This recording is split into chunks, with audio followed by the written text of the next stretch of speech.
Olá, seja muito bem-vindo, bem-vinda a mais uma transmissão da Academia de Pregadores, a maior escola bíblica e teológica online do Brasil.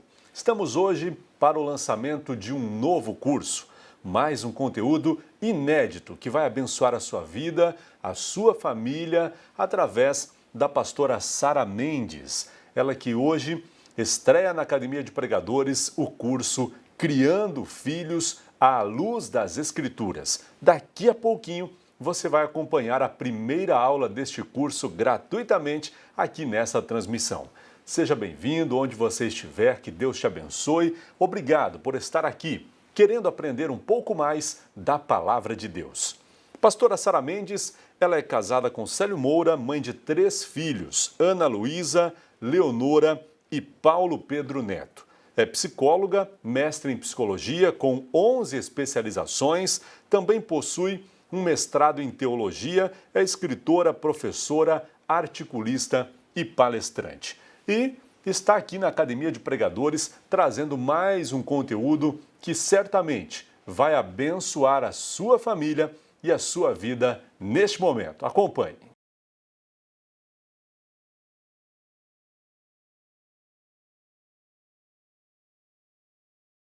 Que a paz do Senhor seja com você.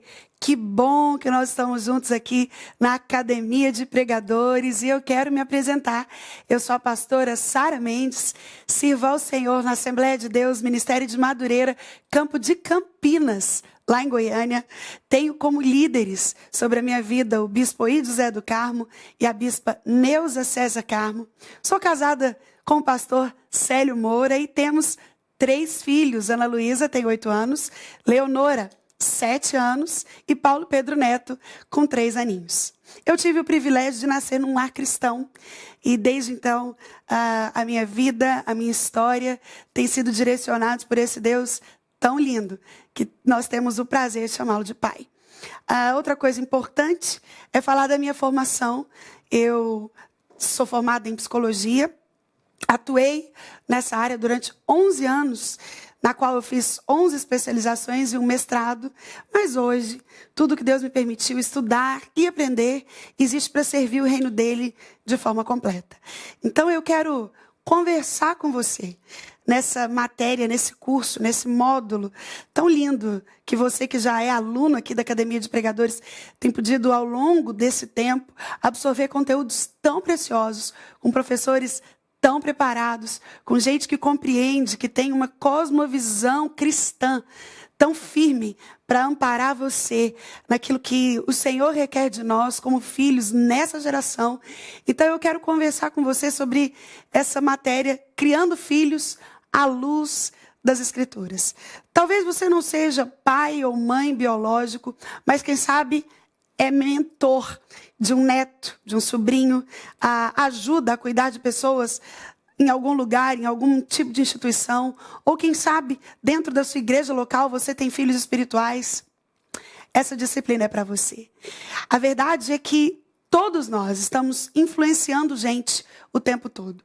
E quando nós falamos de monitoramento, de mentoria, de discipulado, de criação de filhos, nós não estamos falando de uma zona que é neutra.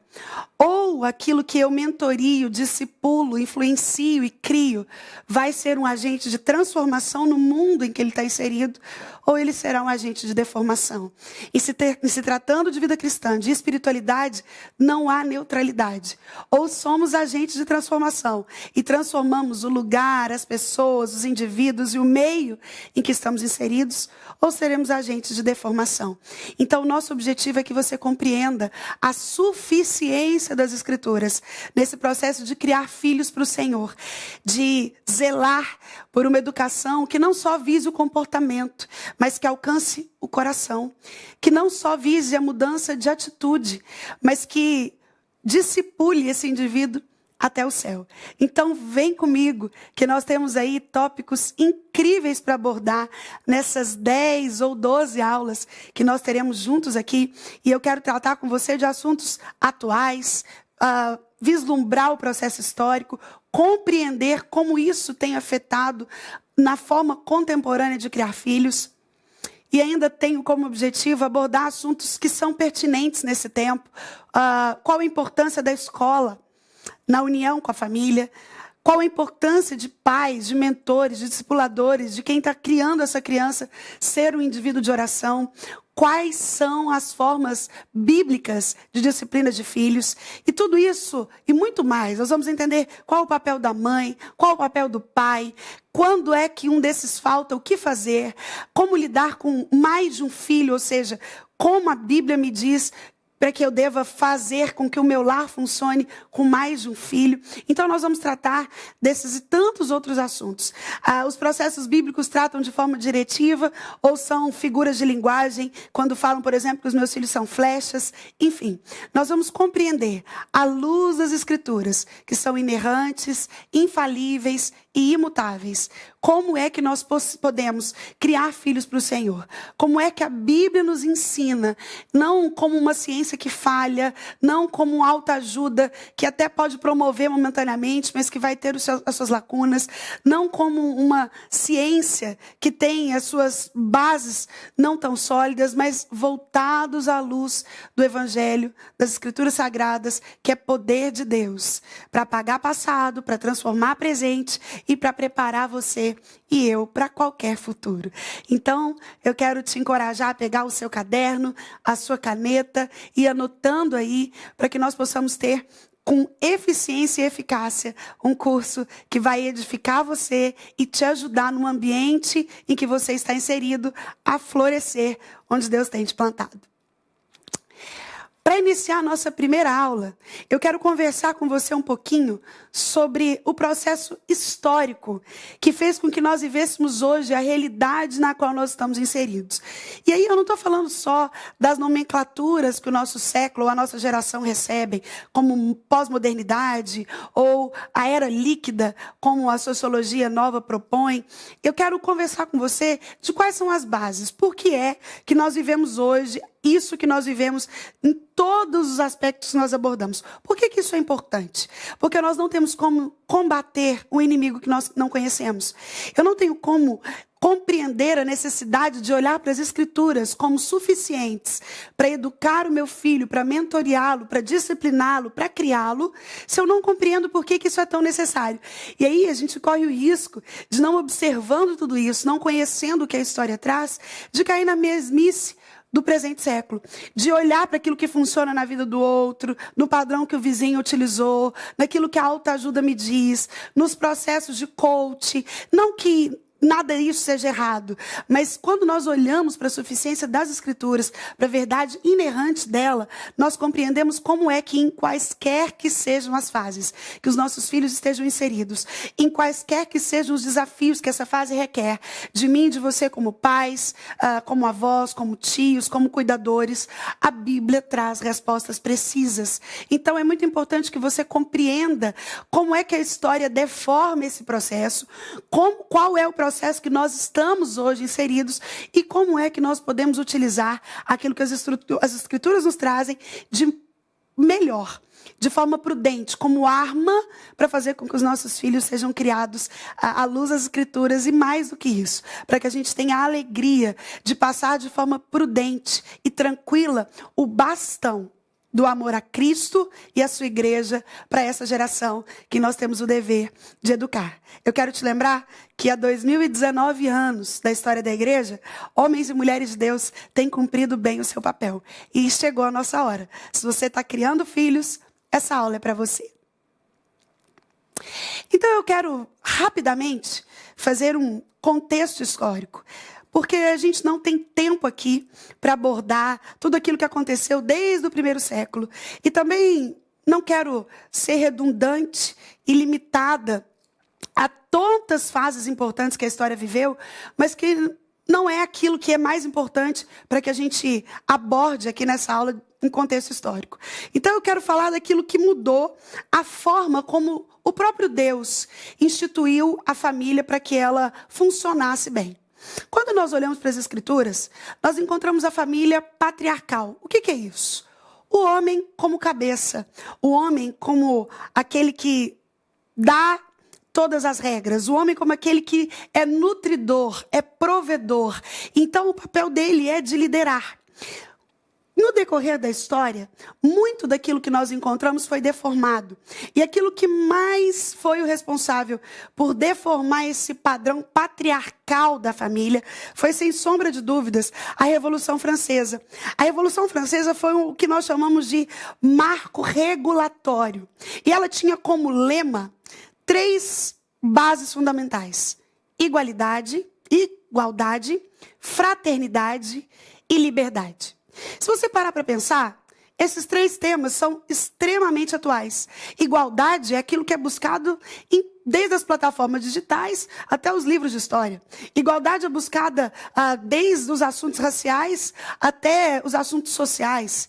Então, continua sendo muito atual aquilo que a Revolução Francesa trouxe quando falou da igualdade. Ela também falou de fraternidade, da ideia de que somos todos iguais, de suportar uns aos outros, de agir com empatia com relação aos outros. Lembrando você que empatia é olhar o outro com o olhar do outro. É quando eu me coloco no lugar do outro para fazer julgamentos. E a fraternidade falava exatamente isso. Todos nós somos irmãos, então eu consigo apoiar o outro, eu consigo me colocar no lugar dele.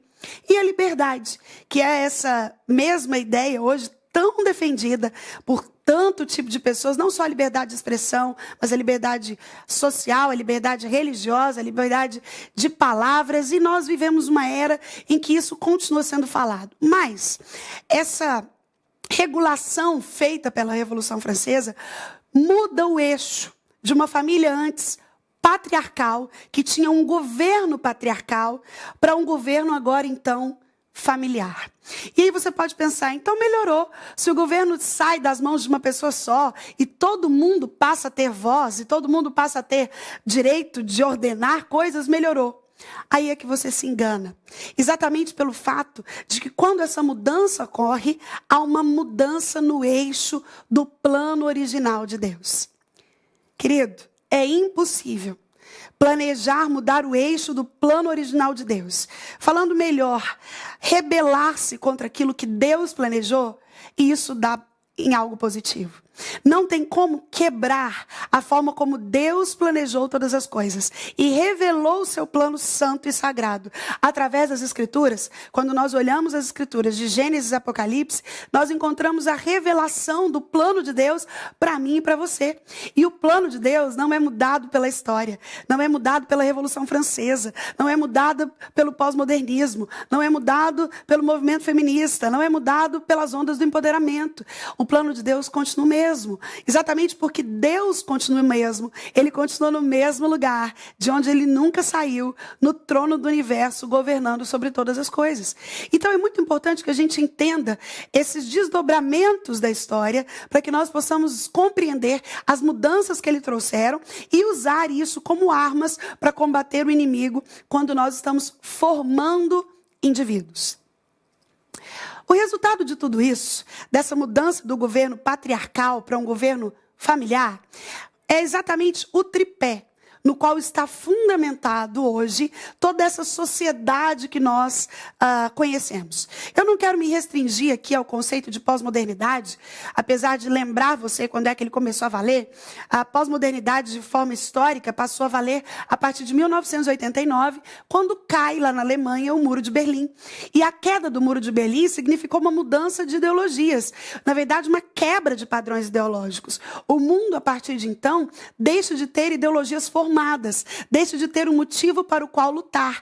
É por isso que nós também somos chamados de geração shopping center. A ideia é de uma geração voltada a futilidades, que não se detém em nada que é substancial, em nada que é sólido, em nada que é configurado, em nada que tem raízes sólidas. É por isso que um sociólogo morto há pouco mais de 2 anos traz essa proposta de mudar a nomenclatura dessa pós-modernidade para a geração líquida. A ideia é exatamente essa, uma geração que vive de conceitos abstratos, que não se solidifica em nada, que não se fortalece em nada, mas que gera os seus conceitos a partir daquilo que a sociedade vai levando de forma muito controversa e, por vezes, muito pouco linear.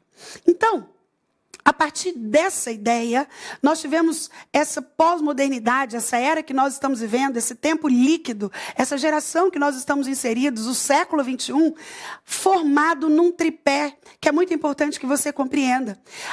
Esse tripé é formado, primeiro, pela ideia da pluralização de ideias. Quando eu falo de pluralização, eu te falo de um conceito totalmente ausente de conteúdos sólidos, de conteúdos únicos. A pluralização de ideia traz exatamente o formato de que todos os caminhos levam a Deus, de que tudo depende da forma como eu acho, como eu acredito, porque na pluralização o que reina é o relativismo. E nós vivemos a era em que o relativismo reina. O relativismo moral, o relativismo de ideias, o relativismo religioso. Então, a pós-modernidade traz esse conceito extremamente danoso quando nós olhamos para a inerrância das Escrituras. Porque no meio de uma geração que valoriza a pluralização de ideias, nós somos chamados e nós somos sujeitos a um Deus que é um Deus de absolutos. Jesus, se revelando a nós, diz: eu sou o caminho, a verdade, a vida. Veja bem, ele não disse que ele era um dos caminhos, uma das verdades, uma das vidas. E isso é extremamente importante, uma vez que ao longo da história, inúmeras religiões, inúmeros pensadores, inúmeros indivíduos, cheios de filosofias modernas, cheios de uma espiritualidade vaga, tentam conduzir o homem a Deus. Então Jesus se apresenta como o único que é suficiente para isso, quando ele diz que ele é o caminho, a verdade e a vida. Então Jesus derruba essa ideia tão crescente, cada vez maior no nosso meio, da pluralização, do relativismo de ideias. A segunda ideia, o segundo conceito que formata o pensamento moderno depois da Revolução Francesa é o conceito de individualização. O pensamento é que você se basta, que você é suficiente, que você deve pensar em você, em segundo lugar você, e quem sabe depois os outros, que você deve se amar mais do que todas as coisas. E o mais complexo de tudo, de que tudo aquilo que você necessita para ser feliz está dentro de você. O processo de individualização promove um alto valor do indivíduo. A ideia também não é tão nova, uma vez que o iluminismo, há muitos anos atrás, trazia o homem para o centro de todas as coisas. Exatamente o que o processo de individualização tem feito. É por isso que até os casamentos têm sido mais difíceis de serem conservados, porque a ideia é: se me faz sofrer, não me merece. Se não gosta do meu jeito, vai embora. Então, nós temos muitas dificuldades com esse processo de individualização que nós estamos formatados no mundo de hoje, onde eu sou o importante, o meu sonho, a minha vontade, o que eu quero, o que eu gosto, o que eu acho. Se você se enquadrar dentro desse meu eu, tudo bem. Se não, eu sigo o meu caminho, você segue o seu e está tudo certo. E isso é totalmente deformador. Quando nós olhamos para a verdade das Escrituras, desde Gênesis até tudo aquilo que o próprio Cristo nos revelou com a sua própria boca, lá em Gênesis, foi o único não é bom que Deus disse. Foi quando ele olha para Adão, e não é porque Adão se sentia sozinho, e estava coitadinho, e estava tudo muito difícil, e observava as outras criaturas, e via que ele era diferente. Não, querido. Adão não se sentia sozinho, ele não estava em crise existencial. Adão, antes da queda, usufruía da presença diária do próprio Deus com ele. Adão não tinha sentimentos tão humanos e tão adâmicos, que falam desse DNA dele, que corre na minha e nas suas veias, depois da queda. Adão, antes da queda, vivia num Éden completo, num paraíso perfeito. Ele não tinha sentimentos limitadores como você e eu temos hoje. O projeto de não deixar Adão sozinho foi do próprio Deus. Deus olha e fala: não é bom que o homem esteja só. Far-lhe-ei uma auxiliadora que lhe seja idônea. Então a iniciativa de não deixar Adão sozinho foi do próprio Deus. E nós entendemos então que Deus nos fez para sermos seres de relacionamentos. Quando nós olhamos para a oração que o próprio Cristo nos ensinou, ele nos ensina a orar Pai Nosso, pedir pelo pão nosso. Isso nos lembra que nós não devemos orar Pai meu, pão meu. Ou seja, Deus nos fez para entendermos e para vivermos em relacionamentos, em coletividade. E isso também quebra a esfera do pensamento moderno da individualização. Outro conceito moderno que é o tripé dessa geração que nós estamos inseridos, depois da pluralização, da individualização, é sem sombra de dúvidas a secularização. O que é isso? A secularização é essa ideia vendida pela mídia, por vários evangelhos deturpados, por várias pessoas que não têm comprometimento com a Bíblia e com o evangelho cristocêntrico, de que todos os caminhos levam a Deus, ou mais do que isso, de que eu posso tranquilamente viver a vida do jeito que eu quero, que Deus está ao meu dispor quando eu quiser voltar. Então eu vou ao culto aos domingos, ou quando a minha igreja tem cultos que eu gosto, ou que me agradam. Fora disso, porta fora, eu vivo do jeito que eu gosto, eu vivo do jeito que eu quero, eu tomo as minhas próprias escolhas. E se no meio de tudo isso eu precisar de ajuda, eu convido Deus para estar comigo. É essa ideia que faz o indivíduo acreditar, que dá para ele conciliar coisas totalmente contraditórias, como um comportamento deformado com uma vida deformada e uma fé que eu professo. É impossível viver sem que haja uma junção perfeita da ortodoxia com a ortopraxia. E isso quebra esse processo de secularização. Quando eu falo de ortodoxia, eu estou falando de uma crença correta, daquilo que eu creio corretamente, da inerrância das Escrituras, da suficiência dela para a minha vida. Isso é uma ortodoxia, uma crença correta, mas ela deve andar junto, alinhada, sem nenhum tipo de separação com a ortopraxia. O que é isso? É uma vida correta. Você há de convir comigo que existem pessoas que até têm uma crença correta, mas não vivem uma vida correta. Você conhece alguém assim? O contrário também é verdadeiro.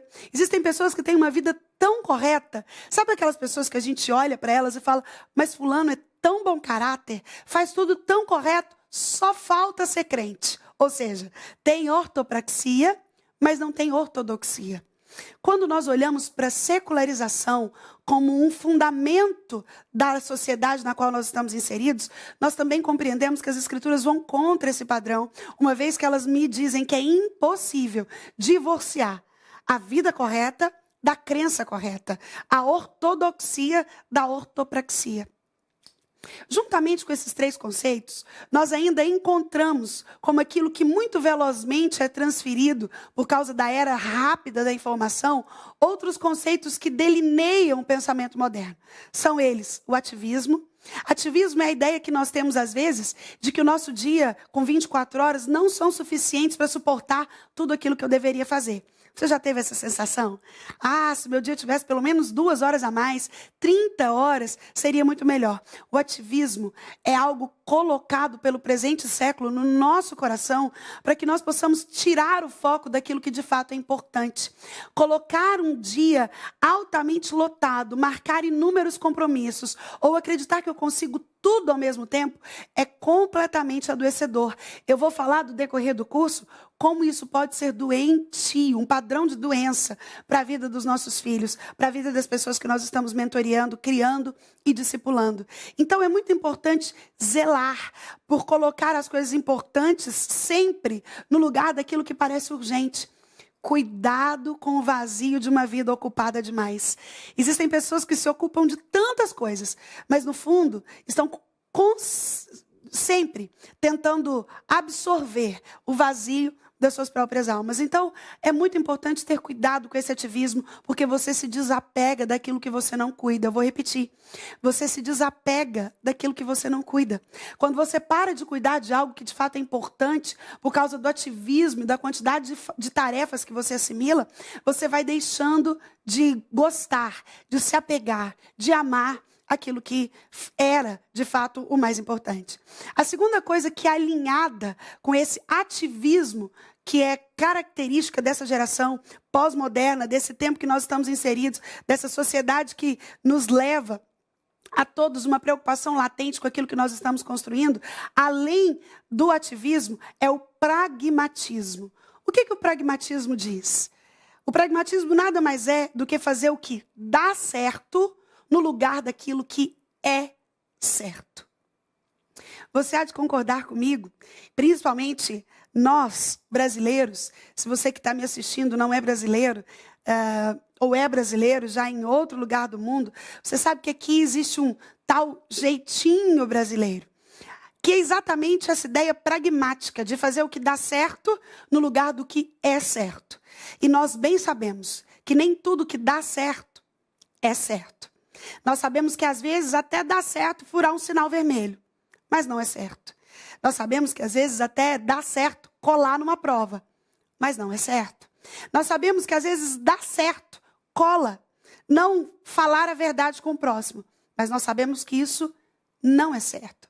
O pragmatismo é uma marca do jeitinho brasileiro. E aí eu preciso lembrar você que antes de ser brasileiro, você e eu temos uma outra cidadania que é muito mais importante do que essa.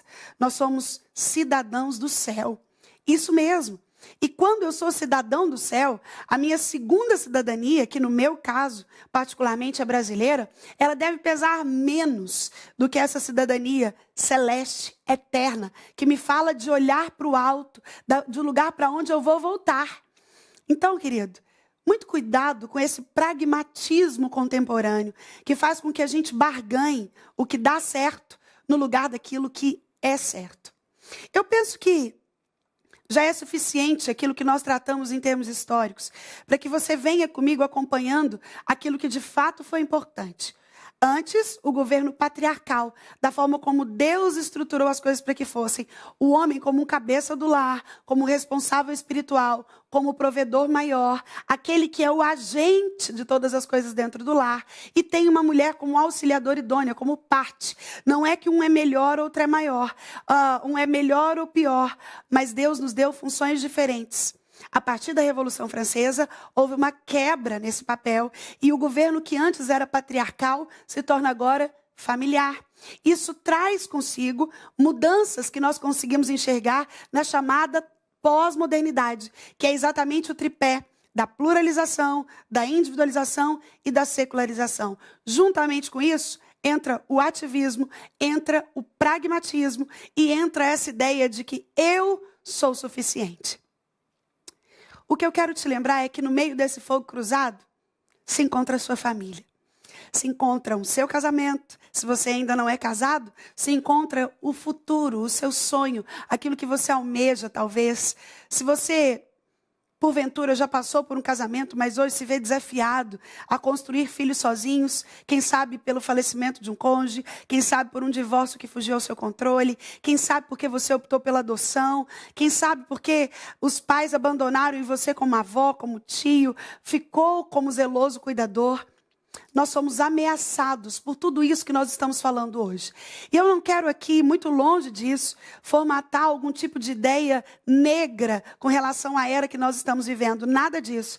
É certo que ao longo da história da igreja, como eu disse a você, ao longo de 2019 anos, todas as gerações tiveram os seus próprios desafios, as suas próprias dificuldades, aquilo que se era necessário vencer para conseguir cumprir o seu papel. Te lembrando que a única geração que você pode influenciar de forma direta é a sua, é essa que você está inserido. O que eu estou querendo te dizer é que o meu objetivo nem de longe é fazer com que você acredite que a nossa geração tem o maior de todos os desafios, ou que aquilo que nós precisamos vencer é muito mais difícil do que jamais aconteceu. Nada disso. O meu objetivo é lembrar a você quais são os nossos desafios. Nós que estamos mentoreando, construindo, discipulando, criando filhos hoje e compreendemos que nós só podemos fazer isso de forma eficaz e eficiente olhando para as Escrituras. Conhecendo os nossos inimigos, é muito mais fácil de derrotá-los. Não tem como nós derrotarmos um inimigo sem conhecê-lo. Então, a partir desse pano de fundo histórico que gera a compreensão da era em que a minha e a sua família estão inseridos, eu quero te convidar a pensar comigo, ao longo das aulas que nós teremos, de como é que nós podemos fazer para, como pais, filhos, tios, cuidadores, avós, cuidar, mentorear e criar filhos para o Senhor, com uma disciplina muito mais voltada ao coração do que ao comportamento, compreendendo quais são os desafios da nossa era para criar crianças adolescentes, para continuar sendo pais de adultos. Os desafios só são transformados, eles continuam aí. Já diz o ditado, filho criado, trabalho dobrado. Será? Nós vamos abordar sobre isso também. Vou conversar com você que é pai, quem sabe pela perda de um cônjuge, quem sabe porque ele se mudou para outro lugar e você se vê no dever de sozinho fazer esse processo à luz das Escrituras. Vamos falar sobre isso também. Como eu te disse, quero abordar a questão da escola. O que nós podemos fazer? Quais são os principais inimigos que batem à porta dos nossos filhos todos os dias? Vou passar pela ideologia de gênero, abordando tudo aquilo que os nossos filhos são expostos, não só no material didático que eles recebem, mas naquilo que é imputado a eles nos vídeos que eles abrem no YouTube, de forma não diretiva, em todos os livros, em todos os conteúdos que estão facilmente disponíveis em todos os lugares. E o meu objetivo é que ao final dessa disciplina, você tenha condições de ter em suas mãos uma instrumentalidade que ajude você e eu a construir filhos para o Senhor, a olhar para o final, lá quando os nossos filhos já estiverem mais crescidos, já tomando conta das suas próprias vidas, e olhar e dizer, por causa da graça e da misericórdia do Senhor, por causa da obediência da lei dele revelado nas Escrituras, foi possível. E você pode se regozijar, como as Escrituras dizem, em filhos bem criados, em filhos que foram educados no caminho e não só foram ensinados do caminho. Então, o meu convite é que você fique comigo, compreendendo que o exemplo não é uma das formas de educar, é a única que realmente funciona. Compreendendo que children see, children do, ou seja, crianças veem, crianças fazem. Elas absorvem exatamente através daquilo que elas veem. E essa geração, então, é uma geração que ouve com os olhos. Ela não está muito ligada naquilo que você fala. Ela está olhando para o que você faz. Então, muito mais do que compreender e aprender todos os versículos, muito mais do que absorver a realidade histórica na qual nós estamos inseridos. O que eu quero que você compreenda é que gerar filhos para o Senhor é dever, é obrigação, é compreender tamanha bênção que é receber uma herança do Senhor e a responsabilidade de colocar essa flecha própria para acertar alvos precisos, alvos que vão trazer alegria para sua casa, para você e para o seu filho, mas alvos que muito mais vão dar glória a Deus, alvos que muito mais vão refletir aquilo que Deus é, aquilo que Deus faz e aquilo que Ele pode fazer. A criação de filhos à luz das Escrituras é um desafio para mim e para você no presente século. Compreender isso e compreender ainda mais que nós somos completamente dependentes de Deus para isso, é o que vai nos ajudar a ter sucesso. Não só nesse curso, não só nessa disciplina, mas em tudo aquilo que você e eu fomos enfrentar como desafios. Quem sabe você está enfrentando desafios hoje com relação à criação dos seus filhos. A Bíblia tem uma resposta para você. Eu te espero na próxima aula para nós falarmos sobre a base, o fundamento, como é que começa, qual é o princípio, como eu me estruturo, como eu devo me organizar para ser alguém que cria filhos à luz das Escrituras. Até a próxima aula, se Deus quiser.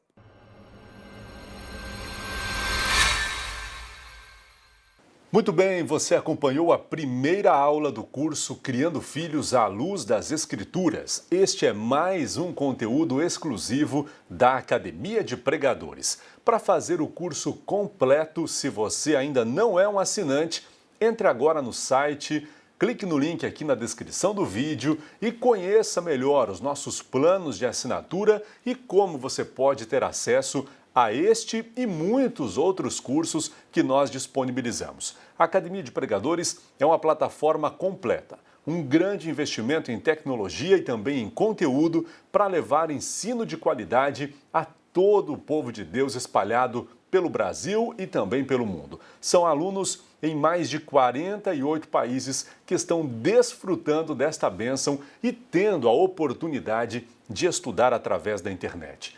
Eu quero te convidar para entrar nesta família, neste grupo de pessoas que amam a palavra de Deus. E aqui você está no lugar certo, onde tem à sua disposição dezenas de cursos, muitas aulas, centenas de aulas, são milhares de horas de conteúdo para você desfrutar e crescer em graça e também conhecimento da palavra de Deus. Seja bem-vindo, seja bem-vinda, a Academia de Pregadores espera você.